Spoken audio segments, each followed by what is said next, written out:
With a 2024 deadline nearing എന്ന് പറഞ്ഞിട്ട് Indian Express ചെയ്തിരിക്കുന്ന ഒരു വാർത്തയുണ്ട്. Most of Trivandrum smart city mission funds set to lapse. ഇത് ഡിസംബർ 2023 വാർത്തയാണ്. അതായത് വെറും 4-5 മാസങ്ങൾക്ക് മുമ്പ്. അതായത് സ്മാർട്ട് സിറ്റി പ്രോജക്റ്റ് ഏതാണ്ട് 2017 തിരുവനന്തപുരത്തിന് അനുവദിച്ച് കിട്ടിയതെന്നാണ് ഞാൻ വാർത്തകളിൽ നിന്ന് മനസ്സിലാക്കിയിട്ടുള്ളത്. 2023 ഡിസംബർ വരെയും ഇത് വെച്ചുകൊണ്ടിരുന്നു. അതിനുശേഷം വളരെ തിരക്കിട്ടുകൊണ്ട് സിറ്റി മുഴുവനും കുഴിക്കുന്ന ഒരു സാഹചര്യം ഉണ്ടായി. യാതൊരു പ്ലാനിങ്ങും ഇല്ലാതെ, യാതൊരു തത്വദീക്ഷയും ഇല്ലാതെ തിരുവനന്തപുരത്തുള്ള ഏതാണ്ട് എല്ലാ മേജർ റോഡുകളും കുഴിച്ച് ഒരു വഴിക്കാക്കി.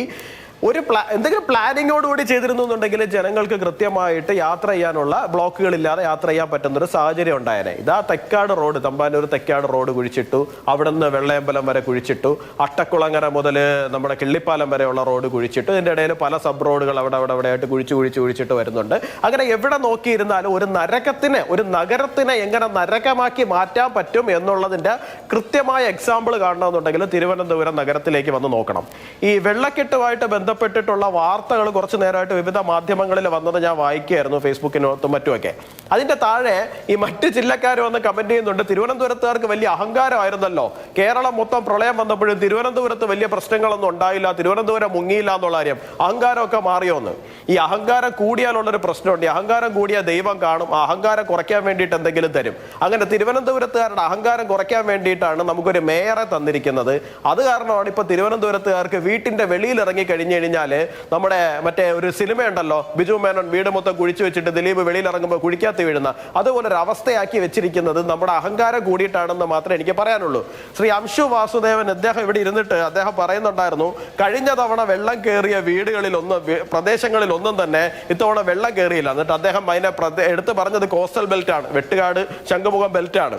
ഈ വെട്ടുകാട് ശംഖുമുഖം ബെൽറ്റിലുള്ള തിരുവനന്തപുരത്ത് ശക്തമായ മഴ, ശംഖുമുഖത്തും വലിയതുറയിലും വീടുകളിൽ വെള്ളം കയറി എന്നുള്ളത് ഇന്നത്തെ വാർത്തയാണ്.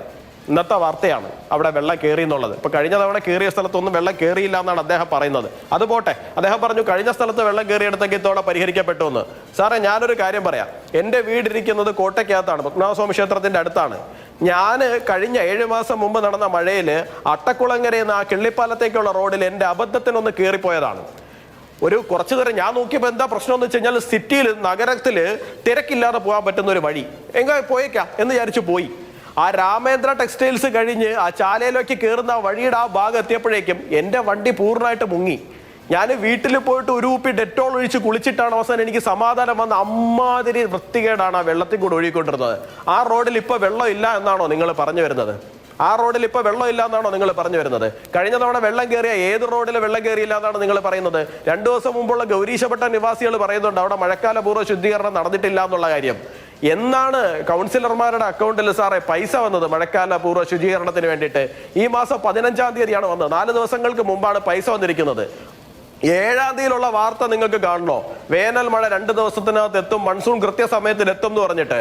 അപ്പോൾ 15-ാം തീയതിയാണോ നിങ്ങൾ ഓട ശുദ്ധീകരണത്തിന് വേണ്ടിയിട്ട് പൈസ അക്കൗണ്ടുകളിൽ എത്തിച്ചു കൊടുക്കുന്നത്?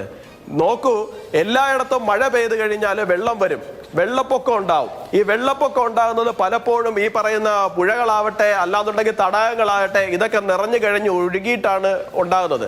പക്ഷെ തിരുവനന്തപുരം നഗരത്തിനകത്ത് പുഴയോ അല്ലാന്നുണ്ടെങ്കിൽ തടാകങ്ങളോ ഉണ്ടായിട്ടോ, അല്ലെങ്കിൽ അത് നിറഞ്ഞു കഴിഞ്ഞ് ഓവർഫ്ലോ ചെയ്തിട്ടോ അല്ല അവിടെ ഈ പറയുന്ന വെള്ളക്കെട്ടുണ്ടാകുന്നത്.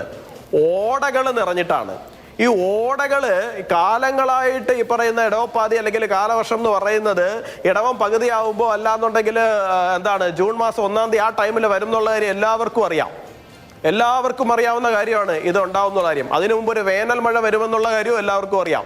വേനൽ മഴ വരുമെന്നുള്ള കാര്യം കേന്ദ്ര കാലാവസ്ഥാ വകുപ്പ് വളരെ കൃത്യമായിട്ട് നമുക്ക് അലേർട്ട് തന്നിട്ടുമുണ്ട്. പല നഗരങ്ങളിലും പല ജില്ലകളിലും യെല്ലോ അലേർട്ടും ഓറഞ്ച് അലേർട്ടും ഒക്കെ കൊടുത്തിട്ടുണ്ട്. പക്ഷെ തിരുവനന്തപുരം നഗരത്തിൽ മാത്രമാണ് ഇങ്ങനത്തെ യാതൊരു അലേർട്ട് മുഖവിലേക്ക് എടുക്കാതെ തോന്നിയപടി എന്നുള്ള നിലയിലുള്ള പ്രവർത്തനങ്ങളുമായിട്ട് മുമ്പോട്ട് പോയിക്കൊണ്ടിരിക്കുന്നത്.